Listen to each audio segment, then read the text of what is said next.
Oi, gente, tudo bom?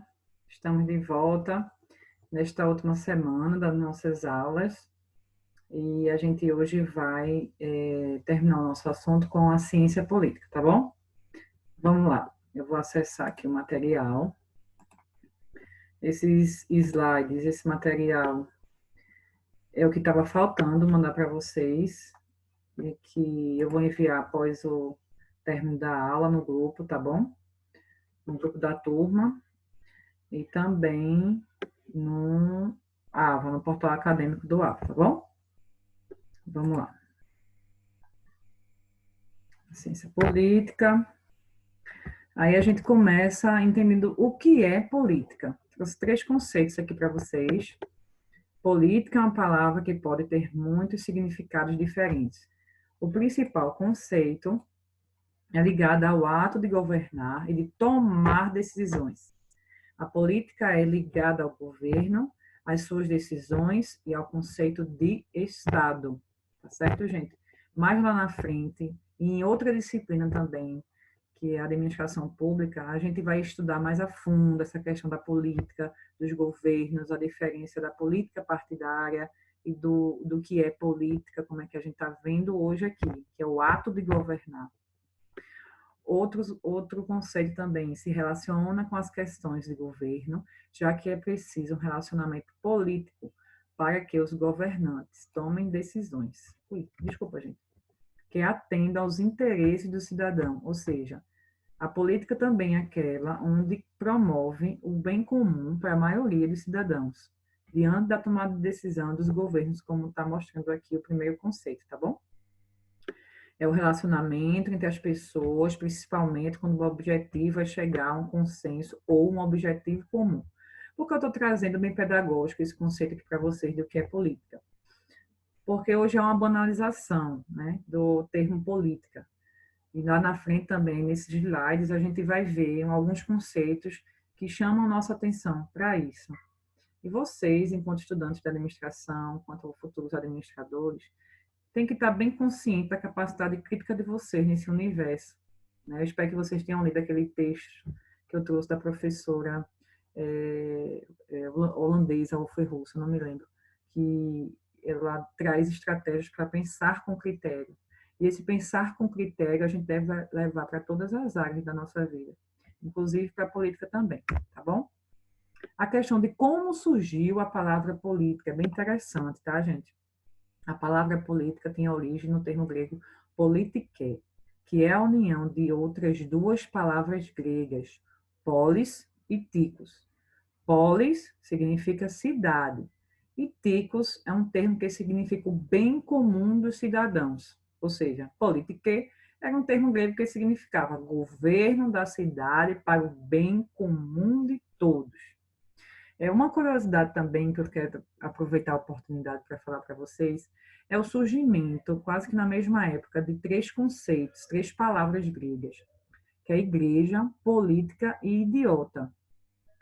E é interessante que o surgimento das três é ao mesmo tempo na época grega. A igreja surge, como aqui a gente está vendo que polis é cidade e ticos é o bem comum dos cidadãos, e o nome igreja vem do ajuntamento de pessoas. É um grande ajuntamento de pessoas. E aí surge o termo igreja. Naquela época, esse ajuntamento de pessoas, eles saíam da polis para resolver os problemas da polis, para serem enviados para dentro da polis com as soluções dos problemas. Nesse sair da polis, tinha um lugar chamado Ágora, que é onde eles discutiam, né, os problemas e voltava com as soluções. É nesse contexto que surge a palavra igreja. Igreja é um grande ajuntamento de pessoas. Aí vem a questão espiritualista, teológica, do ajuntamento de pessoas, né, com uma fé comum, e esse ajuntamento de pessoas que é chamados para fora e enviados para dentro no aspecto missionário também, né? Mas assim, eu estou trazendo para o conceito grego como é que surgiu a palavra em relação ao ajuntamento de pessoas. Tem a política, né, como a gente está vendo, né, que a polis é a cidade, e ticos é o termo que significa o bem comum dos cidadãos, e também a questão do ídios, que é a origem da palavra idiota, que no final a gente vai ver mais legal isso, que eram aquelas pessoas que ficavam na cidade resolvendo seus próprios problemas, olhando para seu próprio umbigo, e essas pessoas que não se envolviam com os problemas da cidade, que era a política, eram chamados de idiotas. Não é interessante? Hoje em dia o termo, né, conseguiu ser revertido, né? O idiota é quem se envolve e não o que não se envolve. E a gente tem que passar cada vez mais, enquanto academia, né, que esse idios, o idiota é aquele que realmente não se envolve, né, nesses aspectos. E aí é a origem da palavra grega, tá bom? Aí a origem da política, propriamente dita, o surgimento da política aconteceu na Grécia Antiga, depois da formação das cidades gregas, que eram chamadas de cidade-estado. Foi a partir da necessidade de criar um sistema de organização do funcionamento das cidades-estado que surgiu a forma de governo parecida com o que hoje se conhece como política. Veja que interessante, vou chamar a atenção para vocês em relação ao sistema de governo e necessidade, né? A gente vem estudando desde do primeiro dia de aula o sistema de socialização, as instituições sociais, a organização social, o processo de socialização, o surgimento, né, dos conceitos através de Marx, Karl Marx, Durkheim, Weber, essas necessidades dos grupos sociais, né? E aqui também essa questão da política, que é uma instituição social, né? A política, os governos. E também nasce de uma necessidade, né? De uma sistematização do funcionamento dessas cidades. Bem interessante. E também que é outro conceito, né? A necessidade de organizar o funcionamento das cidades aconteceu depois que surgiram classes sociais populares, que também desejavam participar das decisões relativas à cidade. E foi a partir desse momento que, em Atenas, surgiu a forma de governo que foi chamada de democracia ateniense. Esse é o primeiro registro histórico da política e da democracia. Olha só que legal, tá vendo, gente? Um grupo social aqui se reunindo e também foi uma forma de se organizar, né, essa necessidade de atender as classes populares e eles participarem também das decisões da cidade. E aqui é uma foto que eu peguei no Google bem legal, né? Aristóteles é um grande filósofo, Platão também, de grandes áreas, e aqui eu trouxe porque estamos em política e também foram grandes influenciadores na política. Aqui é uma pintura de Rafael Sanzio, de 1500, da Escola de Atenas. Aqui, a Escola de Atenas. Bem legal, muito bom. Porque a política é importante. Quando eu estou nas minhas aulas presenciais, eu sempre gosto de perguntar na turma: quem é que gosta de ler, de discutir, de falar sobre política? E a grande minoria, ou quase ninguém, gosta, né? E o meu grande desafio nas aulas presenciais é tornar a política, a discussão da administração pública, tornar isso de uma maneira mais significativa na vida de vocês, enquanto cidadãos e enquanto administradores também, trazendo esses conceitos, despertando o interesse, né, de buscar soluções, e por isso que eu estou trazendo bem didático aqui nesse slide, né? Porque a política é importante. A política é um instrumento para chegar a uma organização social satisfatória, para que a sociedade funcione de maneira organizada e justa. Também pode ser definida como relacionamento entre o governo e os cidadãos. Está bem claro aqui, né, gente, os termos, eu vou passando os slides para o vídeo não ficar muito longo, tá certo? Qualquer dúvida, qualquer contribuição no grupo, a gente interage, tá certo? Aqui eu trouxe conceitos, né, de teóricos sobre o que é propriamente a ciência política, né?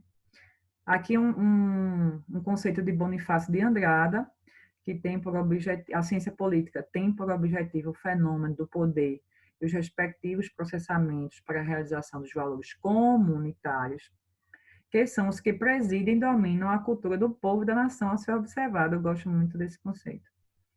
Aqui, uma estudiosa da área, Tia Lindsay, então até errei aqui, ó, nas aspas. A ciência política é uma área de estudos que faz parte das ciências sociais. Olha só, o que eu falei para vocês no início da aula, né? Da disciplina. As ciências sociais é como se fosse um guarda-chuva, eu falei para vocês entenderem, e aqui vem todas as outras áreas, né? A antropologia, a arquivologia, a política, a economia e tudo o que a gente já comentou até hoje. Então, ela traz esse conceito. A ciência política é uma área de estudos que faz parte das ciências sociais. Na ciência política são estudadas e analisados os sistemas de governo e as formas de organização social que existem. Aqui tem mais um conceito de Freitas do Amaral, que é o estudo científico da política, ou a disciplina que estuda os problemas do Estado e do poder político na atualidade, através da observação dos fatos e da sua explicação racional mediante conceitos. É bem interessante que no curso de Direito, eles têm uma disciplina só de ciência política. É o curso que eu estou me lembrando, tem outros também. Hoje em dia tem pós-graduações, tem mestrado em ciência política, enfim. Mas eles tinham uma disciplina antigamente que era TGE, que era Teoria Geral do Estado, que é a mesma coisa da ciência política. Hoje em dia, ciência política é o termo mais moderno. E aí eles estudam a fundo, é bem interessante, né, essa observação dos fatos, mediante os conceitos lá no direito. Aqui eu trouxe uma frase de Platão, justamente para provocar vocês, né? Provocar vocês no sentido de que vocês, enquanto cidadãos, enquanto administradores, né? Que é aquela pergunta que eu falo no início da aula, né? A população, povo, e aqui é a fala dele, nessa charge, odeio política. E aí eu trouxe em contrapartida, isso aqui até no Google que tem, eu trouxe para vocês, um pensamento de Platão. O preço que o homem de bem paga por não se envolver em política é ser governado pelos mal intencionados. Quantas histórias locais, eu digo nacionais nossas, e mundiais, a gente vê, né, essa omissão do povo, ou omissão de classes ou de grupos, né, em relação à importância de se discutir a política para não ser idiota, né, e o que Platão nos alerta aqui, né, que nós não sejamos idiotas e nos envolvamos cada vez mais. Aqui eu vou lançar no grupo esse link para a gente ver um pedacinho, 3 minutos, quase 4 minutos. Mário Sérgio Cortella, filósofo fantástico, falando um pouquinho do livro que ele tem, que é Política para Não Ser Idiota. É bem legal esse vídeo, a gente vai ver junto, depois dessa aula. E também uma série bem legal da Escola Virtual de Cidadania. Eles têm vários vídeos, se eu não me engano, tem uns 10 ou 12 vídeos, que eu também trabalho alguns na disciplina de Administração Pública. Mas hoje, na nossa disciplina, a gente só vai ver esses 4 daqui, o que é democracia, o que é política, o que é Estado e o que é cidadania. Tá ok? E também a gente vai ver hoje, deixa eu ver, que a gente já encerra. A gente vai ver hoje, se não der tempo, a gente vê amanhã, que amanhã a gente encerra a aula e também tira dúvidas e relembra o que está precisando fazer das atividades. Também tem um texto que eu vou enviar para vocês, que é a Teoria das Janelas Quebradas, que é bem interessante. Eu coloquei aqui só topificado, mas eu quero que a gente leia junto. Mas é uma experiência muito impressionante, né? Primeiro foi um professor, Felipe Zimbardo, que fez uma experiência, né, de análise em 1969 na Universidade de Stanford. E a experiência foi para observar o comportamento com o abandono de 2 vias policiais na via pública num bairro do Bronx e no Palo Alto. O Bronx era um bairro pobre e o Palo Alto um bairro rico. E aí houve essa observação. Não vou contar o que é, que a gente vai ler o texto. E aí depois, né, isso aqui foi um estudo, na verdade. E aí depois houve a aplicação mesmo no sistema de governo de Nova York, em 94, Rudolph Giuliani, né, prefeito de Nova York, baseando-se na teoria das janelas quebradas, impulsionou a política da tolerância zero, onde o principal objetivo era a observação e a promoção de condições especiais de segurança. E a gente vai ler o texto e vai ver o que é que acontece, né, com a aplicação dessa teoria das janelas quebradas ou teoria das janelas partidas. A gente vê traduções, mas não, o conceito dela não muda, né? Tá bom, gente, é isso que a gente tem para hoje, para a ciência política, espero que tenham gostado. É um material bem sucinto, mas bem didático, bem fácil de entendimento, para nessa situação à distância que a gente está vivendo, facilitar a compreensão de vocês, tá bom? Eu espero que essa dinâmica do Zoom tenha ajudado, foi uma experiência nova hoje. Que Deus abençoe vocês. Vamos que vamos interagir no grupo agora, tá bom? Beijão, Deus abençoe vocês.